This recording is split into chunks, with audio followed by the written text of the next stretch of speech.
अरे बाबा, फिर्याद द्यायला तुझ्या विरोधात जयंत पाटील साहेब, स्वर्गीय आर आबा हे गेले नव्हते.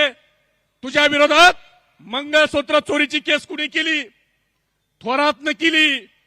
वळवणचे थोरात हे धनगर समाजाचे आहेत. त्यांनी जाऊन तू मंगळसूत्र चोरलं म्हणून तक्रार दिली. जयंत पाटील साहेब गेले नव्हते, आर आबा गेले नव्हते. त्याच्यानंतर झऱ्याला जी केस झाली मारहाणीची तुझ्यावर, ती मेटकरी नावाच्या व्यक्तीनं केली. ते फिर्यादी मेटकरी हे धनगर समाजाचे आहेत, ते दुसऱ्या कोणत्या समाजाचे नाहीत.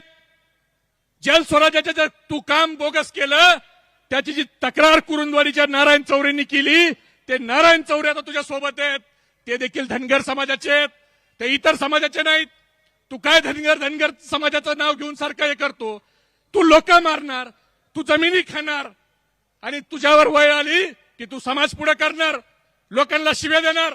अरे तुझ्यापेक्षा चांगल्या शिव्या आम्हाला देता येतात टोपीच्या. तुला काय वाटतं, तुलाच लय शिव्या देता येतात का? आणि नेबळत तुझे जे बगल बच्चे 2-4 जण पिलावळी पाळलेल्या, त्या लोकांना शहाणपणा शिकवतात.